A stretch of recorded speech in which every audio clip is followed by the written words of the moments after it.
People often don't say what they're thinking, but their faces say it for them. The way their eyes flicker when I roll into the room, the way their heads tilt just slightly as if peering at a puzzle they didn't expect to solve today. Or worse, the way they speak slowly, too slowly. Their words unnaturally clear and spaced out like subtitles, as if I couldn't understand ordinary speech. It's not what they say, it's what they assume.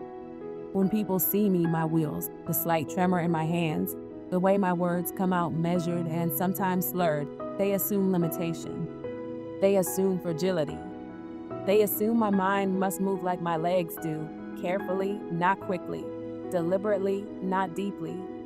I have lived most of my life inside that assumption. I was born with cerebral palsy. That's the clinical truth. But the deeper truth is that I was born into a world that doesn't know what to do with bodies like mine, especially when those bodies house sharp minds, fierce opinions, and voices that don't always match the tempo others are used to. When I speak, my words don't race out of my mouth.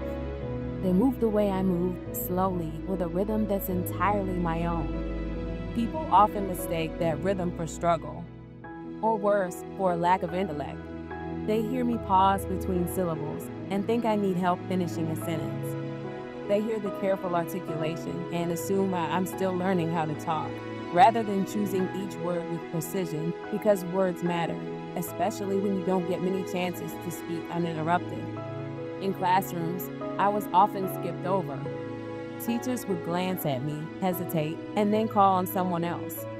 It didn't matter if I had the answer. It didn't matter if I had studied all night, if I had rehearsed the words in my head, memorized every point I wanted to make. They saw my wheelchair, my slow hand raised, the hesitation in my voice, and made a silent decision. Let's keep things moving, and just like that, I was left behind. I used to think the problem was me. I thought if I could just speak faster, or hide the way my body twitched, or smile more to put people at ease, then they'd hear me. Then they'd see me. So I trained myself to speak like I was auditioning to prove every single time that my voice deserved the space it took up. I turned conversation into performance. I overprepared for meetings. I laughed at jokes I didn't find funny, just to blend in. I raised my voice slightly higher than my comfort zone because I wanted to sound cheerful, not slow. But no matter what I did, the underestimation always found its way back in. Once at a job interview, the manager kept looking past me to my aide, who was there to help open doors and carry my bag, not answer questions.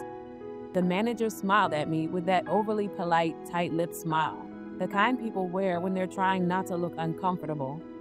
I answered his questions with clarity and depth: project management timelines, communication strategies, team dynamics. But when the interview was over, he asked if I'd like to work in a more supportive role. He didn't say it outright, but I knew what he meant. You're not the person we expected, and we don't know what to do with that. It's always the same script, repeated across settings. They meet me. They lower their expectations. Then they act surprised when I surpass them. You're so articulate. You're so confident. You're so smart, as if those things were bonuses, not baselines. As if my intelligence were a happy accident, rather than the product of relentless effort. Reading, observing, refining, and showing up every day in a world that expects me to fail quietly. Sometimes, the underestimation is subtle. A friend of a friend will ask what I do, and when I say I write and consult, they'll raise their eyebrows just slightly and say, "Oh, good for you." The tone is syrupy, like I've done something adorable, like I've managed to make a life in spite of myself. That phrase, "good for you," is the sound of being patted on the head with words. I've learned to hold back my anger when people mean well. I've learned to choose my battles, because if I challenge every moment of condescension, I'll spend my whole life in confrontation. But the silence, too, costs something. Every time I let it slide, a little part of me whispers, "You should have said something. You should have told them you're not here to inspire them. You're here to be treated equally." But that's the burden we carry. Those of us who live in bodies that speak differently, move differently, exist differently. We are not just living, we are constantly translating ourselves. constantly overcompensating, constantly trying to strike the impossible balance between challenging people and making them comfortable enough to listen. And what gets lost in all of this is who we really are. Because I am more than the pace of my speech, more than the gait of my walk or the smoothness of my gestures. I am witty with a dark sense of humor that takes people off guard. I am analytical to the point of obsession when I care about something. I feel everything deeply: joy, anger, grief, pride. I am a lover of language, a late night thinker, a fiercely loyal friend. I have fallen in love, had my heart broken, pulled myself back together, and done it all again. But none of that is visible at first glance. People see the wheelchair. They hear the cadence of my voice. And in that instant, many decide they already know the outline of my story. That I am fragile, that I need help, that I'm sweet but not strong, kind but not capable. They write me into a role I didn't audition for. And every day I rewrite it, because being underestimated isn't just an insult, it's a theft.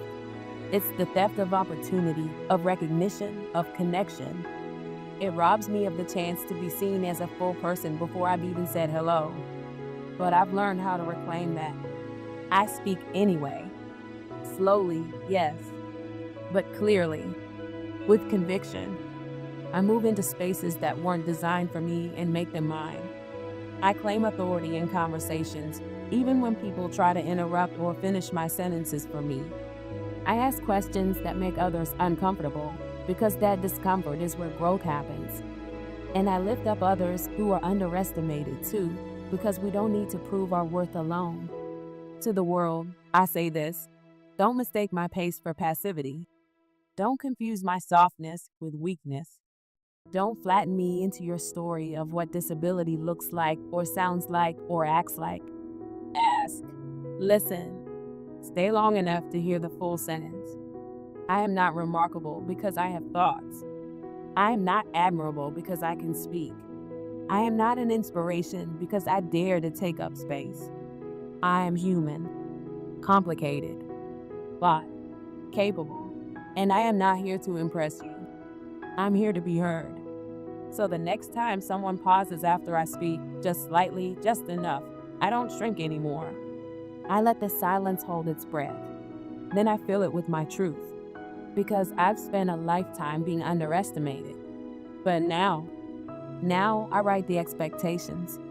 And I begin every chapter with this simple demand: listen. Not with your assumptions, not with your pity, but with your full attention. Because I promise you, I have something to say.